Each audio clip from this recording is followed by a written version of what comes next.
Hello and welcome to the History of Bangalore. I am Ramjee Chandran and this is Season 1, Episode 19, the Chalukyas Part 6. And Pulakesin II is on the brink of a famous war with Harshavardhana in the Battle of Narmada.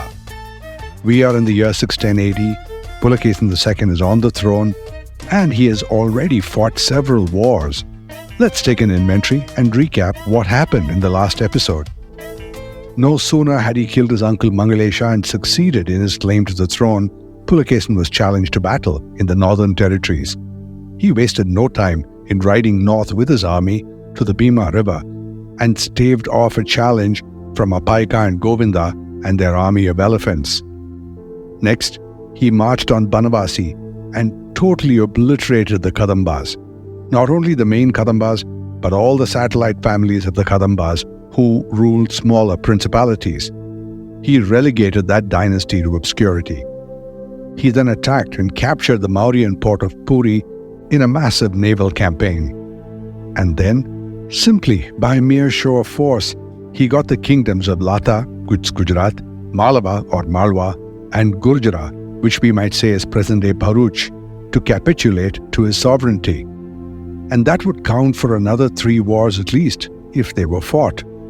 But even without that, he had already engaged in at least 4 major wars, and he was only in the early years of his reign. This episode is all about the significant Battle of Narmada, and I will dive into the highlights of this ambitious to the point of maniacal campaign.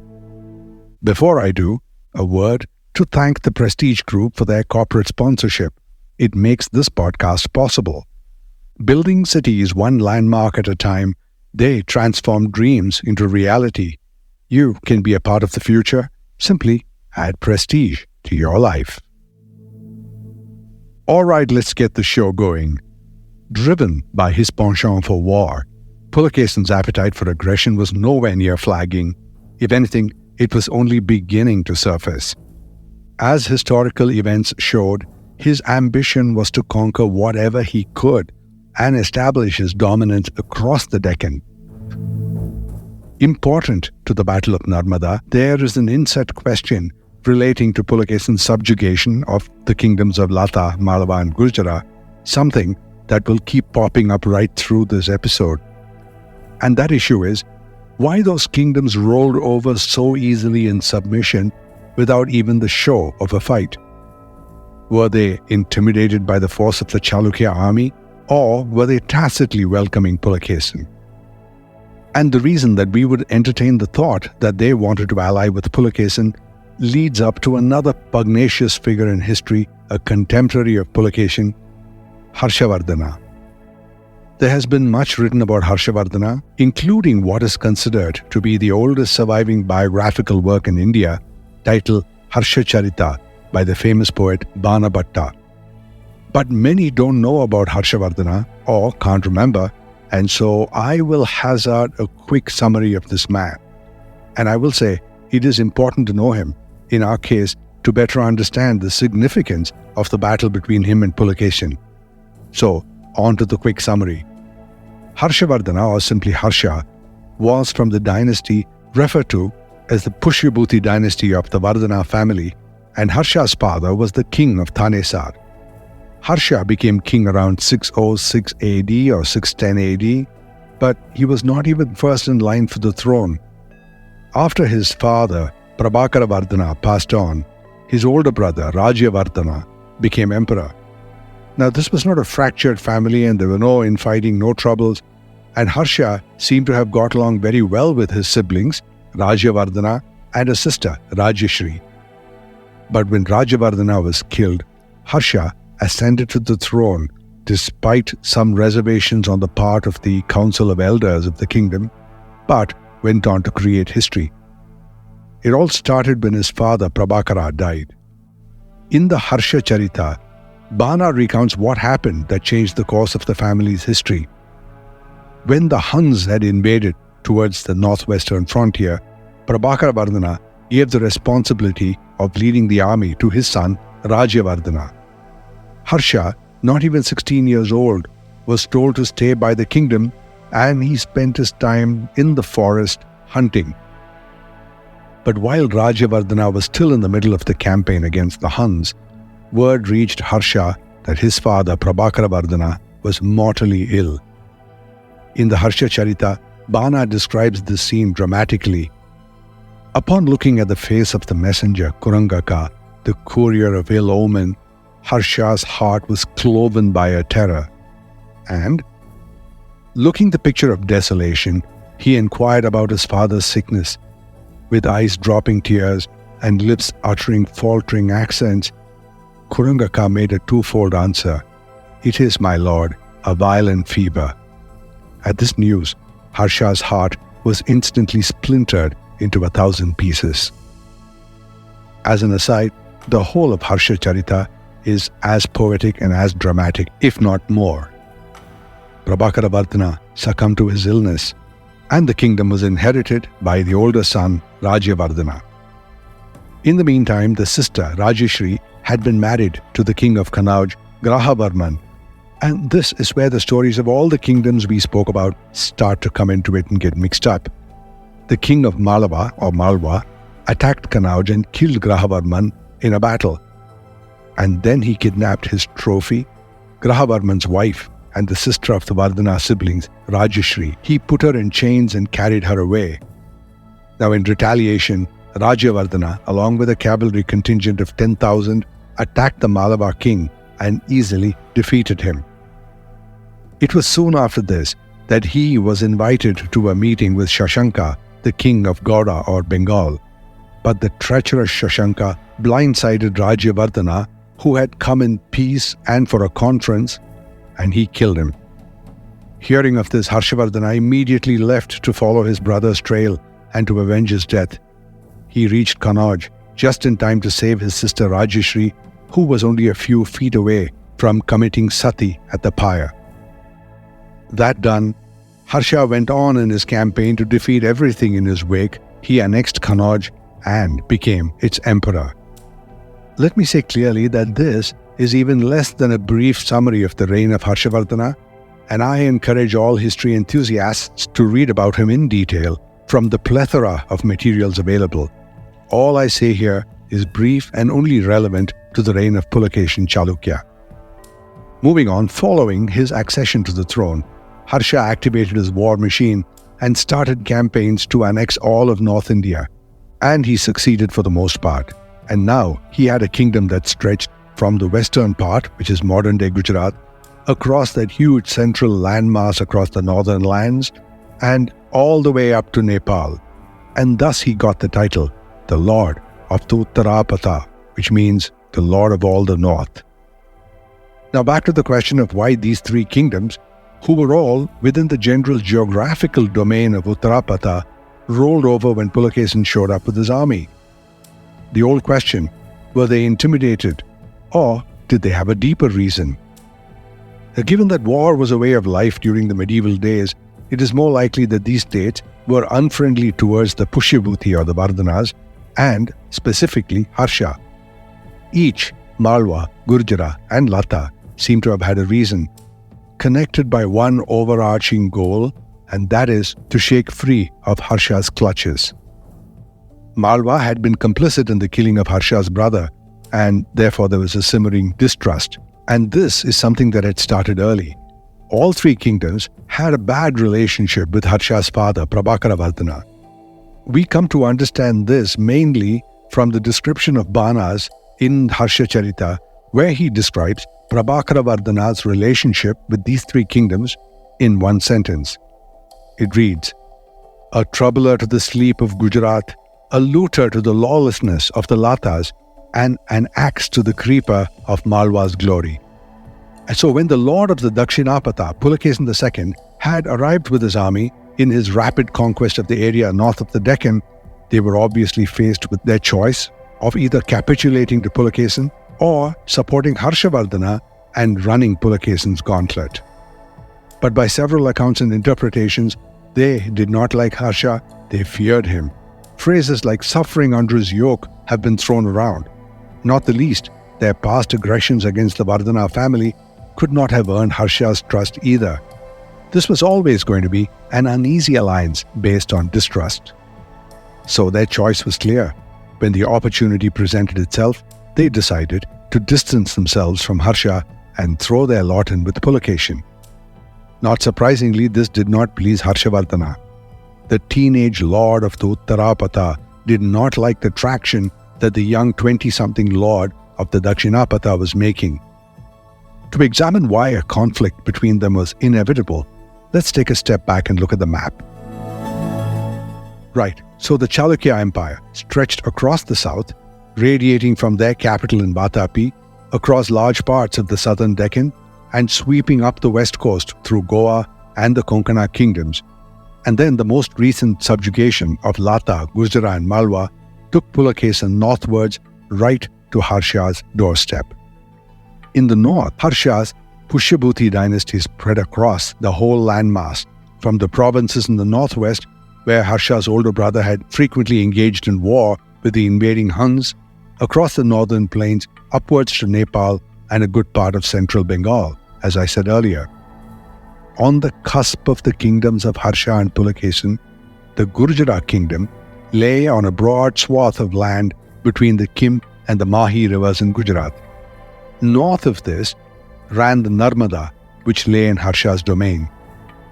When news of Pulakesin's adventure into this territory had reached Harshavardhana, he resolved to fight.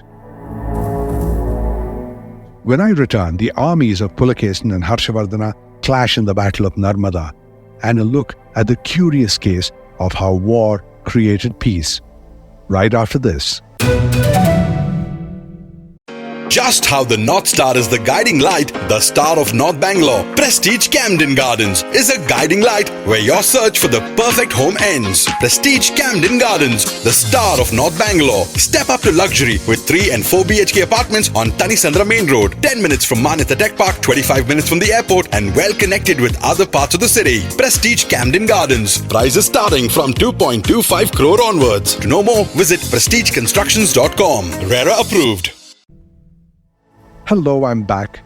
Now we are in the year 620 AD, and the armies of the Lord of the South, Pulakesin, and the Lord of the North, Harshavardhana, are about to engage in what could only be a fearsome and bloody battle. Now, beneath the many jingoistic and sanguine references to and descriptions of this battle is an irony. Pulakesin and Harsha could well have been two sides of a coin, and that's because the similarities between them are many.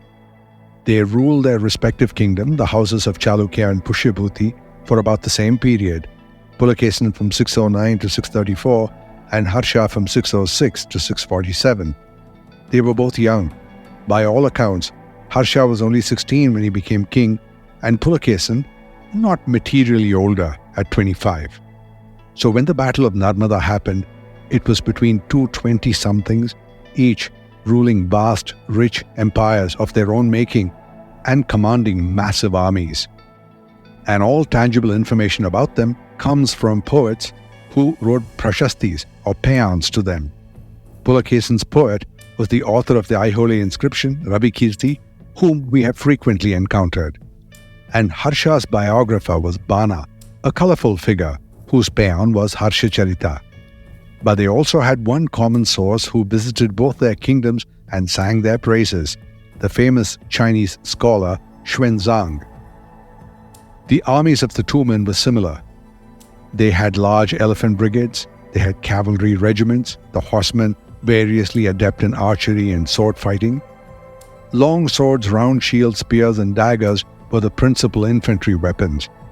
The shields were made of leather and circular in shape, and every soldier had a modicum of armor and helmet. Harsha-Charita even goes on to speak of how wounds were treated with long white bandages. Now, from descriptions, it would seem that Harsha's army was a little more sophisticated than that of Pulakesin. As military historian Roy writes, the foot soldiers, says Harsha-Charita, wore half-sleeved tunics, trousers or dhoti, waistband, and sandals with ankle straps. From Gandhara sculpture, it is clear that the sandals resemble those worn by Roman legionnaires.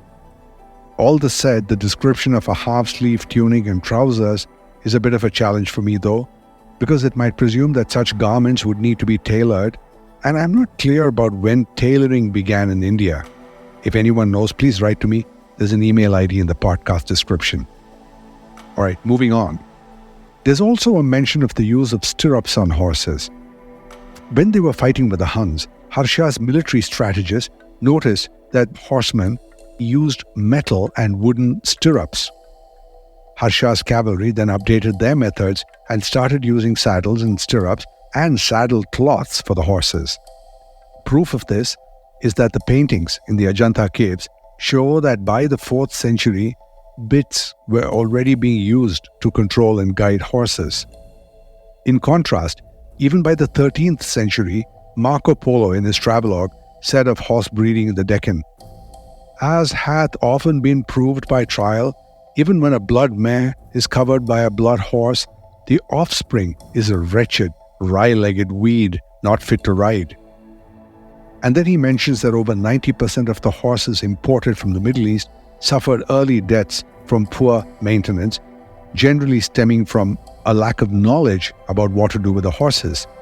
It must also be said that the horse importers, who are called the Kudra Settis, deliberately kept people who were knowledgeable about horses and horse breeders from coming into the country just so that the horses could die and they could supply more horses.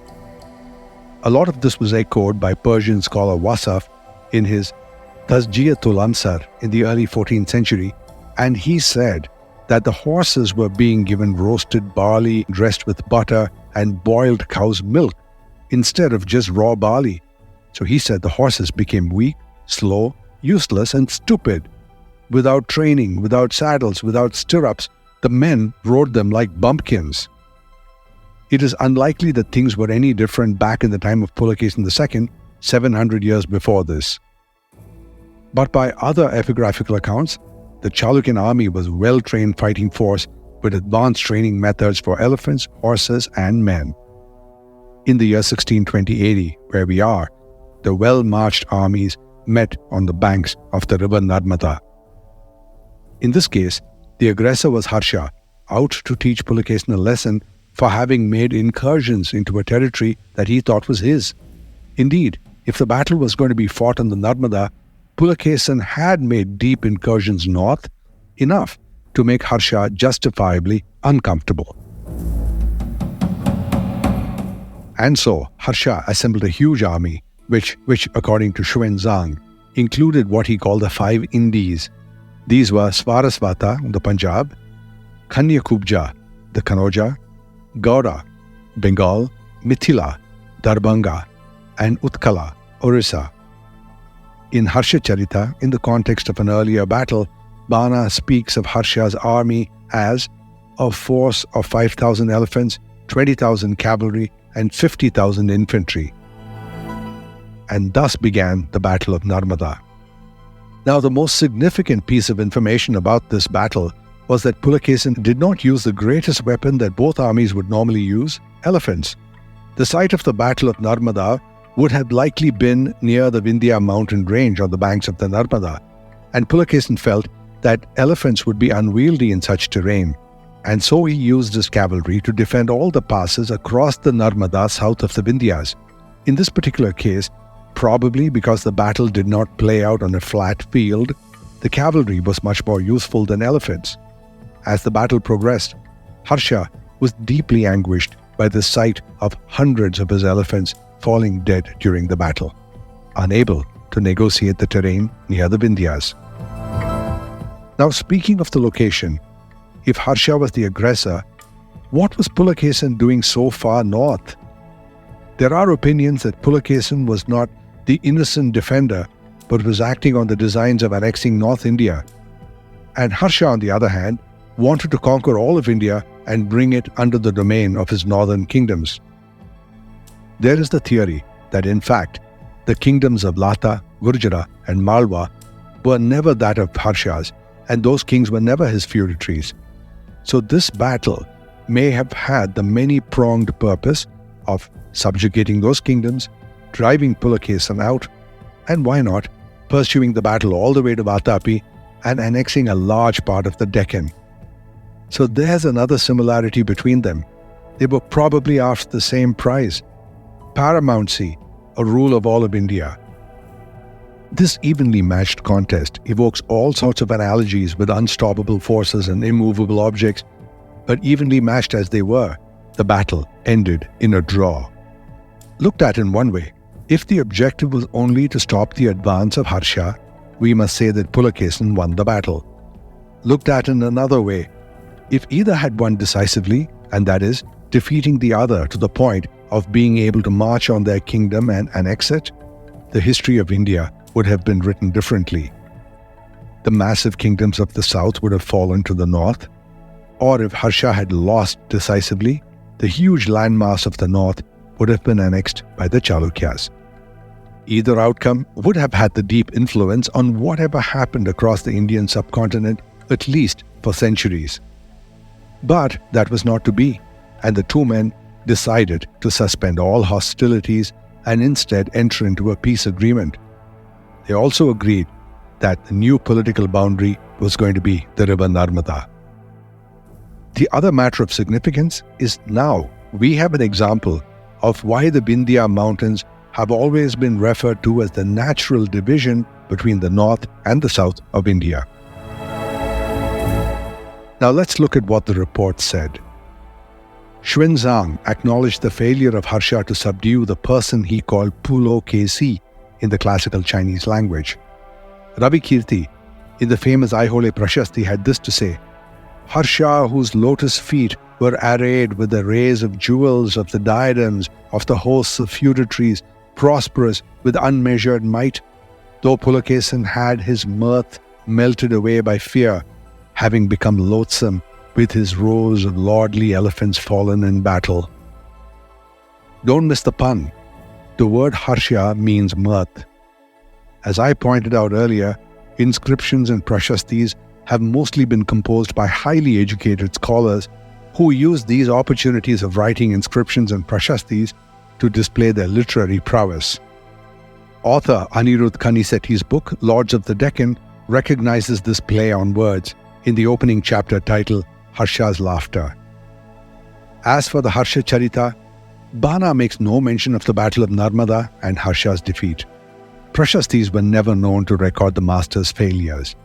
And besides, Harsha Charita is more of a literary work of historical fiction, much more flowery than factual. That said, I enjoyed reading all of it, the translations anyway. And finally, the most significant outcome of the Battle of Narmada was that the Lord of the Uttarapata and the Lord of the Dakshinapata agreed to cease hostilities and leave each other in peace. And as time moved forward, the benefit for Harsha for the cessation of hostilities below the Narmada resulted in 30 years of peace. But Pulakesin was more restless. He pursued a campaign of warfare across the south to disastrous consequences. In my next episode, the end of Pulakesin and how Durbinita Ganga helped his grandson Vikramaditya ascend to the throne of the Chalukyas. Coming up very soon, stay tuned. I am Ramjee Chandran, and this is the History of Bangalore.